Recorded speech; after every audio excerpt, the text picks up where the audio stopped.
Hi guys and welcome back to my channel FZ classes. तो guys आज है तारीख 19 अक्टूबर और है वेडनेसडे। आज हम द हिंदू न्यूज़पेपर को एनालिसिस करेंगे और इस न्यूज़पेपर में देखेंगे कि कौन कौन से आर्टिकल हमारे एग्जाम के पॉइंट ऑफ व्यू से इंपॉर्टेंट है। और अगर गाइज आपको इस न्यूज़पेपर की पीडीएफ चाहिए तो आप मेरा टेलीग्राम चैनल भी ज्वाइन कर सकते हैं, एफजेड क्लासेस हिंदू पीडीएफ। वहाँ से आपको डेली बेसिस पर इस न्यूज़पेपर का पीडीएफ मिल जाएगा। उसका लिंक मैं डिस्क्रिप्शन बॉक्स में डाल दूंगा। तो चलिए बिना टाइम वेस्ट करे वीडियो को शुरू कर लेते हैं। सबसे पहला आर्टिकल जो हमारे एग्जाम के पॉइंट ऑफ व्यू से इंपॉर्टेंट है वो फर्स्ट पेज पर ही दिया गया है। इसमें बताया गया है क्योंकि अभी रिसेंटली इंटरपोल बहुत न्यूज़ में था, क्योंकि इंटरपोल की अभी 19th इंटरपोल जनरल असेंबली हुई है, उसकी मीट हुई है, जिसकी वजह से इंटरपोल न्यूज़ में था। तो इंटरपोल में मोदी जी ने कहा है step up global efforts to defeat crime. Modi ji ने कहा है कि हमें ग्लोबल एफर्ट्स लगाने चाहिए जिससे हम क्राइम को डिफीट कर सकें। When threads are global the response can not be just local. उन्होंने कहा है जब थ्रेड्स जो हैं वो ग्लोबल ही हैं, मतलब वर्ल्ड के पूरे के थ्रेड्स हैं, वर्ल्ड्स को नुकसान है, तो सबको एक साथ आना चाहिए। सिर्फ लोकल रिस्पॉन्स से कोई फर्क नहीं पड़ेगा। Each nation is working on strategy against them, but what we do within our borders is no longer enough, PM said at an Interpol meet.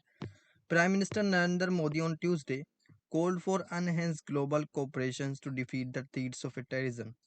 Prime minister Narendra Modi ji ने कहा है कि अगर हम एक ग्लोबल कोऑपरेशन हम बना लेंगे तो हम डिफीट कर पाएंगे सारे के सारे थ्रेट्स ऑफ टेररिज्म को, करप्शंस को, ड्रग ट्रैफिकिंग को, पोजिंग को और ऑर्गेनाइज्ड क्राइम को, stating that there can be no safe havens for the perpetrators of such offenses. When threats are global, the response cannot be just local.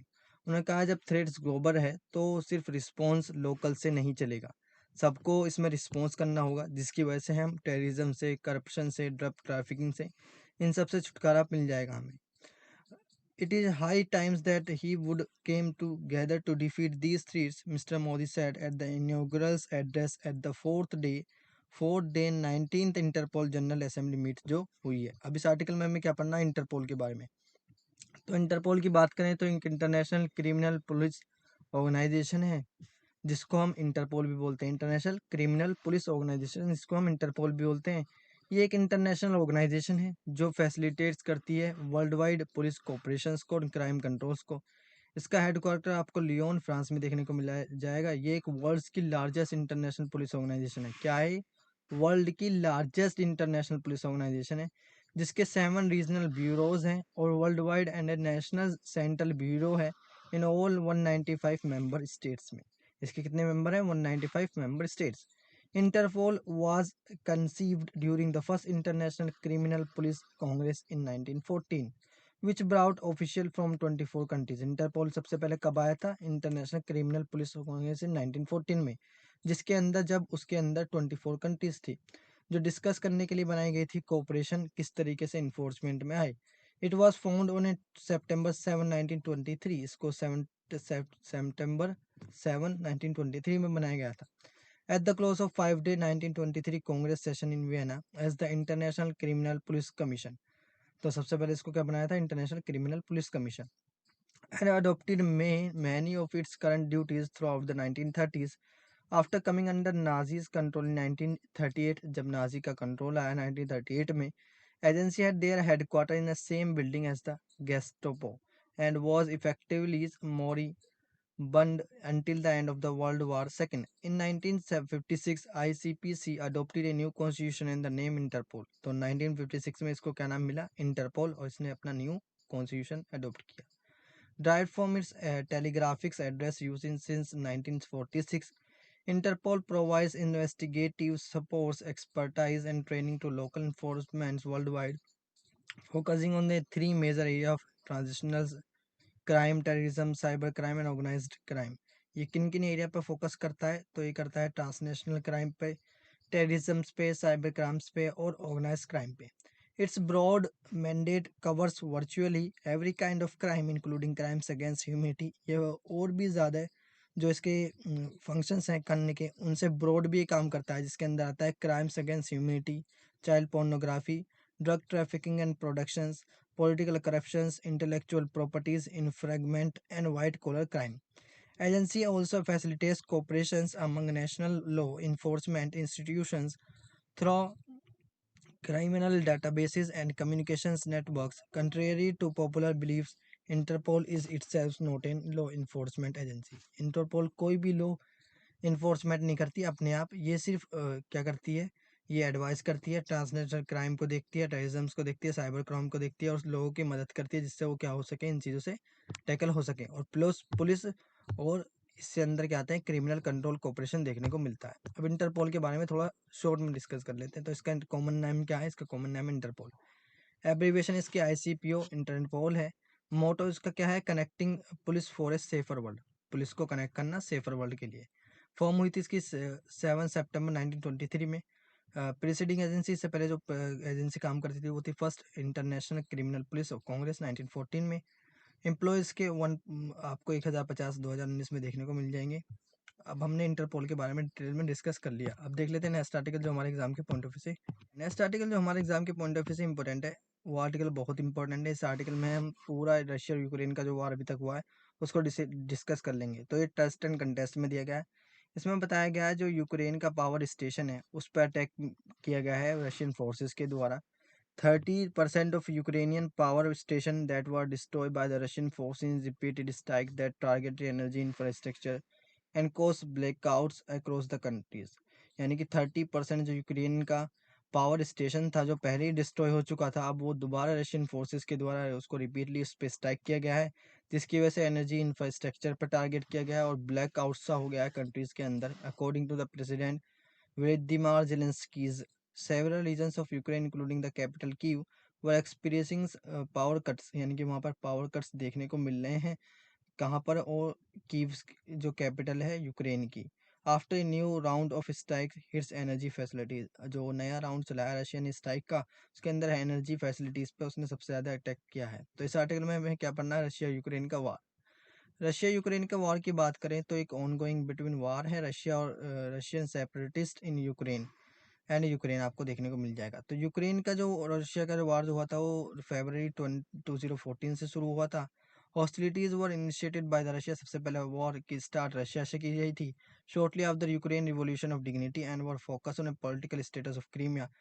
सबसे पहले Russia क्या चाहता था, रशिया चाहता था कि किसी भी तरीके से हमारा जो कंट्रोल है वो क्रीमिया वाला रीजन जो है, ये आपको क्रीमिया वाला रीजन यहाँ देखने को मिल जाएगा नीचे साउथ में यूक्रेन के क्रीमिया वाला रीजन, ये जो ऑरेंज कलर का रीजन है वो आपको क्रीमिया वाला रीजन देखने को मिल जाएगा। तो सबसे पहले रशिया इस पे कंट्रोल करना चाहता था, क्रीमिया और दोनबास वाले पे, which remain internationally recognize as a part of the Ukraine. जबकि जो इंटरनेशनली बॉडीज हैं, जो इंटरनेशनल एजेंसीज हैं, वो एज ए रिकोगनाइज कर चुकी हैं यूक्रेन के इन दोनों पार्टीज को एज ए यूक्रेन का। Incursions into Ukrainian territory culminated in Russia's annexation of Crimea, followed shortly afterwards by beginning of the wars in Donbass between Russia-backed separatists and Ukrainian state forces, fighting for the first 8 years of the conflict, also including naval incidents।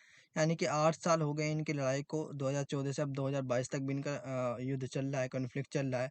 उसके अंदर novel incidents देखने को मिले हैं, cyber warfares and hidden political tensions देखने को मिली है।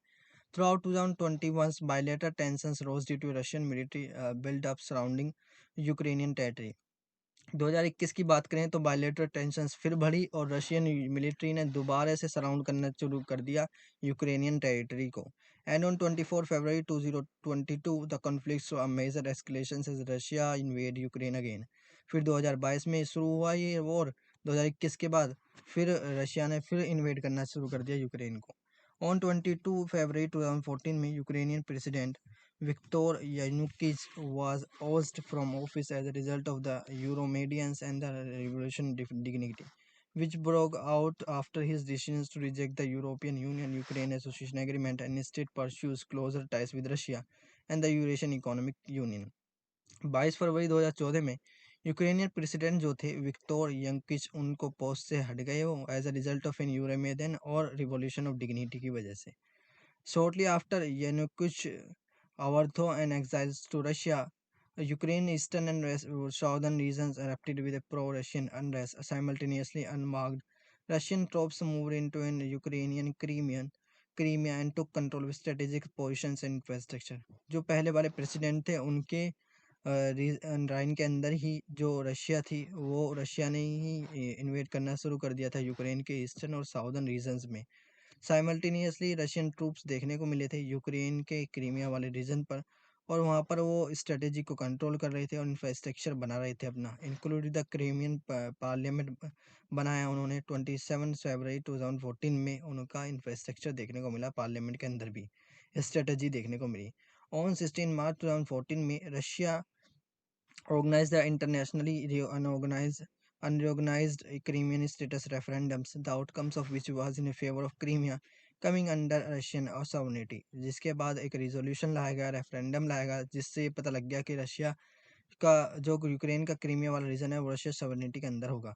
Russia annex Crimea in its entirely 2 days, 2 दिन के अंदर रेफरेंडम के रशिया ने पूरी तरीके से क्रीमिया को एनेक्स कर लिया था। इन अप्रैल 2014 में Russian separatist in eastern Ukraine proclaim the establishment of the Donbas people's republics in Ukraine's Donetsk oblast and the Luhansk people's republics in Ukraine's Luhansk oblast.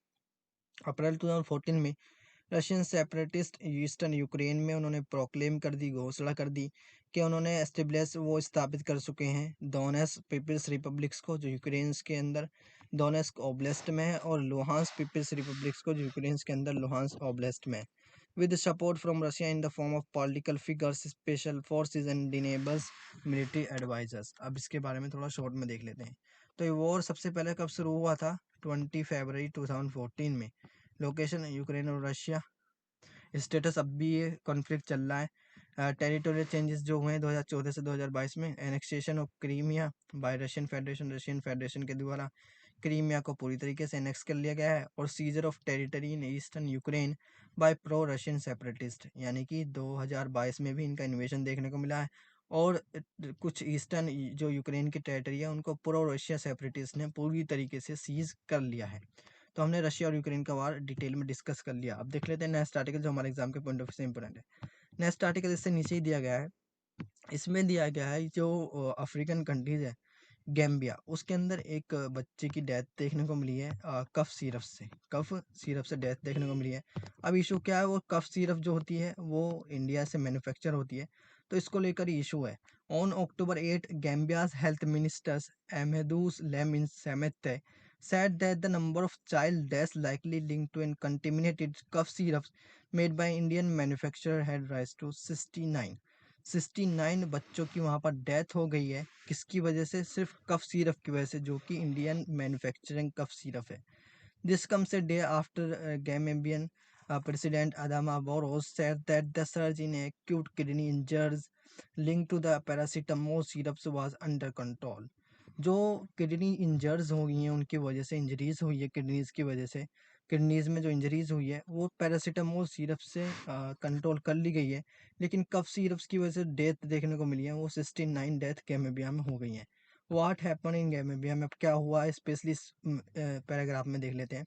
In early September में health authorities in the west African nation Gambia one investigative there was a link between dozen of child deaths from acute kidney injuries and consumption of an paracetamol syrup used for fever, coughs, cold and pain। तो सितंबर के अंदर health authorities ने, जो western African nation है Gambia, उसके अंदर investigation की कि कोई लिंक देखने को मिला है, जो चाइल्ड की डेथ हुई है एक्यूट किडनी इंजर्स, यानी कि जो चाइल्ड की डेथ हुई है वो ज़्यादातर किडनी इंजर्सी से हुई है, और उन्होंने पैरासीटामोल सिरप्स को कंजप्शन किया है, उनका कंजप्शन किया है इन द फीवर्स में, कफ्स में, कोल्ड में और पेन के अंदर। Gambia's director of health services Mustapha Bittaye was quoted by Reuters as saying that a number of children began to get sick with kidney problems within 3 to 5 days of consuming in paracetamol syrup sold locally। जो locally वहाँ पर paracetamol syrup, cough syrup बिकी रही थी, उसकी वजह से kidney में बच्चों की प्रॉब्लम देखने को मिली है। अफेक्टेड चिल्ड्रंस वुड एक्सपीरियंस, जो इस सिरप से अफेक्ट हुए हैं चिल्ड्रन, उनको फीवर हुआ है, वो उनको inability to pass urine and vomiting हुई है, followed by kidney failures. According to Gambian health ministry figures 28 children had died. 28 childrens की डेथ देखने को मिली है अर्ली अगस्त में, with the fatalities rate being 90%। सिर्फ the Gambia started coordinating with the world health organization. तो हमने issue तो जान लिया, कफ सीरप की वजह से वहाँ पर डेथ देखने को मिली है, और कफ सीरप जो है वो इंडियन मैन्युफैक्चरिंग आपको देखने को मिल जाएगी। अब इस आर्टिकल में हमें एक चीज़ और देखनी है, वो है गैम्बिया की लोकेशन। तो गैम्बिया जो है वो अफ्रीका की सबसे छोटी कंट्री आपको देखने को मिल जाएगी। तो गैम्बिया की लोकेशन आपको वेस्टर्न अफ्रीका में देखने को मिल जाएगी। इसकी नेबरिंग कंट्रीज आपको सेनेगल्स, गिनिया बेशोस, गिनिया और मॉरिटानिया देखने को मिल जाएगी। तो हमने गैम्बिया की लोकेशन भी देख ली और इशू भी देख लिया। अब देख लेते हैं नेक्स्ट आर्टिकल जो हमारे एग्जाम के पॉइंट ऑफ व्यू से इंपॉर्टेंट है। तो गाइज आज ये आर्टिकल थे जो हमारे एग्जाम के पॉइंट ऑफ व्यू से इंपॉर्टेंट थे। वीडियो अच्छी लगे तो वीडियो को लाइक करें एंड चैनल को सब्सक्राइब करें। मिलते हैं नेक्स्ट वीडियो में, तब तक के लिए थैंक यू, जय Hind and never give up.